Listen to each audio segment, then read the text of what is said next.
आप सभी को नमस्कार। इस लोकसभा चुनाव में यदि भाजपा को 272 सीटें भी मिल गई होती तो स्वयंभू नॉन बायोलॉजिकल व्यक्ति क्या करते, बहुत से लोग तो यह सोचकर ही हिल जा रहे हैं।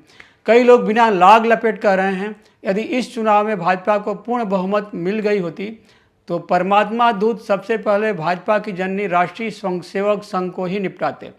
संघ को इसका संकेत छुपे नहीं बल्कि खुले तौर पर तब मिल गया जब लोकसभा चुनाव के दौरान भाजपा अध्यक्ष जेपी नड्डा ने द इंडियन एक्सप्रेस को साक्षात्कार दिया था।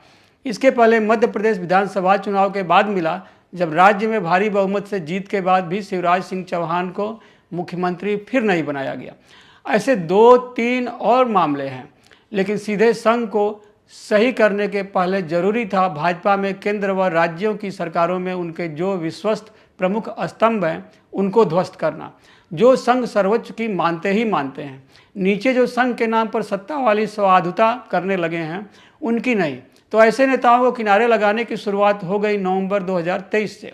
नवंबर 2023 में हुए विधानसभा चुनाव के बाद मध्य प्रदेश में शिवराज सिंह चौहान तथा राजस्थान में वसुंधरा राजे सिंधिया को मुख्यमंत्री नहीं बनाया जाना इसी रणनीति के तहत हुआ।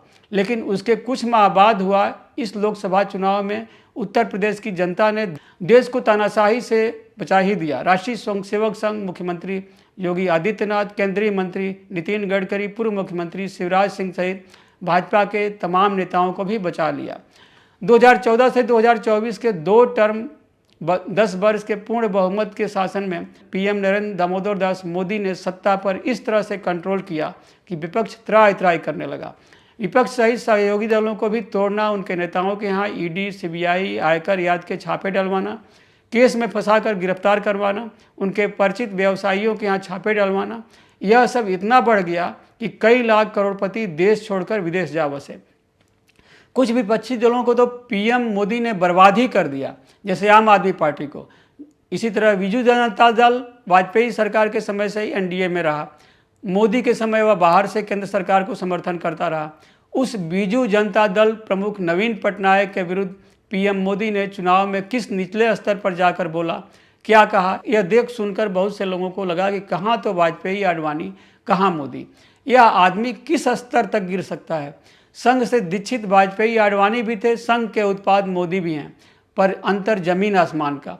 और किस तरह से चुनाव के दौरान ही भाजपा अध्यक्ष जेपी नड्डा ने अंग्रेजी अखबार द इंडियन एक्सप्रेस को दिए साक्षात्कार में संघ के बारे में कहा, पहले हमें राष्ट्रीय स्वयंसेवक संघ की ज़रूरत थी, लेकिन आज भाजपा सक्षम है। आज पार्टी अपने आप को चला रही है। जेपी नड्डा के इस कहे को पढ़ते सुनते ही लोग कहने लगे कि नड्डा जो कुछ कहे हैं उसे सत्ता सर्वोच्च मोदी द्वारा कहलवाया गया है। इससे यह भी संदेश गया कि भाजपा में सर्वोच्च नेता के अब संघ तो एलनिया निशाने पर ले लिया, अब संघ को भी उसकी जगह बता दी जाएगी। इसी तरह से पूर्व भाजपा अध्यक्ष व केंद्रीय मंत्री नितिन गडकरी को भी किनारे लगाने की कोशिश चल रही है। चर्चा के अनुसार उन पर तमाम तरह की निगरानी रहती है। उनके यहाँ एक कार्यक्रम में जाने के लिए तैयार देश के एक बड़े उद्योगपति की जहाज़ को मुंबई से नागपुर उड़ने से रोक दिया गया। उनके मंत्रालय में नियुक्तियों में तरह तरह की बंदिशें सहित अन्य तरह के अड़ंगे व्यवधान जैसे तमाम उदाहरण हैं। उनकी हर गतिविधि की निगरानी होने की भी चर्चा है। पेगासस से केवल विपक्षियों पर ही नहीं, गडकरी, योगी, शिवराज जैसों पर भी निगरानी रखने की बातें सत्ता के गलियारे में पेगासस कांड के समय से तैर रही हैं। वैसे तो 18 साल पहले गुजरात में भी पक्ष व विपक्ष प्रमुख नेताओं पर इजरायली यंत्र के मार्फत निगरानी रखने के आरोप लगते रहे।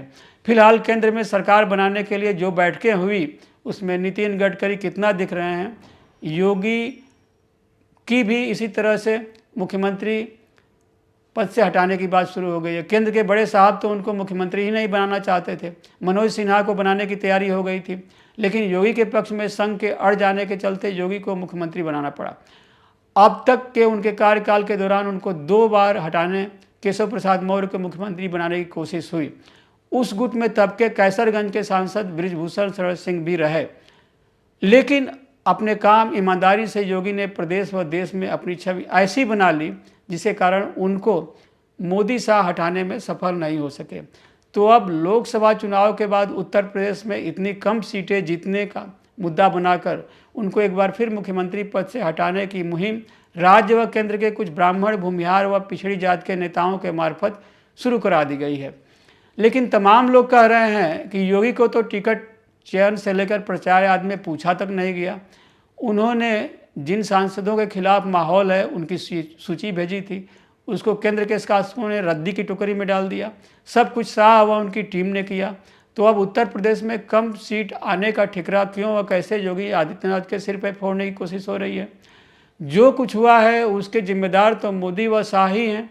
इन दोनों ने ही योगी विरोधी भूपेंद्र चौधरी को राज्य भाजपा अध्यक्ष बनाया। विधानसभा चुनाव हारने के बाद केशव प्रसाद मौर्य को उप मुख्यमंत्री बनाया। आंदोलन करे किसानों पर कार चढ़ाकर मारने के आरोपी के पिता अजय मिश्रा को केंद्रीय मंत्री बनाए रखा। उनको फिर टिकट दिया जो हार गए। कैसे कैसे लोगों को बाहर से लाकर टिकट दिया गया। योगी को अपशब्द कहने वाले सुभाष सपा के राजभर को कैसे पार्टी का सहयोगी बनाया गया। ये सभी कुछ शाह ने कराया। उनकी भूपेंद्र यादव, सुनील बंसल, भूपेंद्र चौधरी, केशव प्रसाद मौर्य आदि वाली टीम चुनाव आयोग का सब कुछ इंतजाम किया। तो अब हार की जिम्मेदारी भी तो उन्हीं की होनी चाहिए। यदि भाजपा को कुल 272 सीटें मिल गई होती तो मोदी अपनी 2019 से 24 वाले अकड़, रौ, महाघमंड व सबको सबक सिखा देने वाले अंदाज में राज करते। लेकिन यह आंकड़ा पूरा होने में 32 सीटों की कमी रह गई। यूपी में भाजपा 2024 के चुनाव में 2019 से 29 सीटें कम पाई है। इस तरह यूपी ने मोदी का पूर्ण बहुमत का रथ रोक दिया है, जिससे मोदी सहयोगी दलों की शर्तों पर मदद लेने को मजबूर हो गए हैं। इसके लिए मोदी साहब व उनकी कीर्तनी टीम अपनी कमियां नहीं देख रहे, उससे सबक नहीं ले रहे, बल्कि योगी पर ठिकरा फोड़ने की कोशिश करते हुए उनके विरुद्ध बयान दिलवाना शुरू कर दिए हैं। लेकिन उनको यह पता नहीं कि लोग क्या कह रहे हैं। लोग कह रहे हैं कि राम और शिव, उनकी अयोध्या व काशी ने तानाशाह बन रहे नॉन बायोलॉजिकल व्यक्ति को हैसियत बता दी। यूपी ने बचा लिया संघ को, योगी को, गडकरी को, राजनाथ को, शिवराज को। नॉन बायोलॉजिकल साहब जिस काशी से सांसद हैं उसी काशी के संत कबीर कह गए हैं, कबीरा गर्व न कीजिए रंग को न जनिए कोय, अजहू नाव समुद्र में का जानी का होय। कबीरदास का यह कहा अंग्रेजों के बनवाए भव्य पुराने संसद भवन के एक प्रमुख हाल के प्रवेश द्वार पर लिखा हुआ है। पता नहीं शंभू परमात्मा दूत की निगाह 10 वर्ष में उस पर कभी पड़ी या नहीं, उसे पढ़े भी हैं या नहीं। नमस्कार।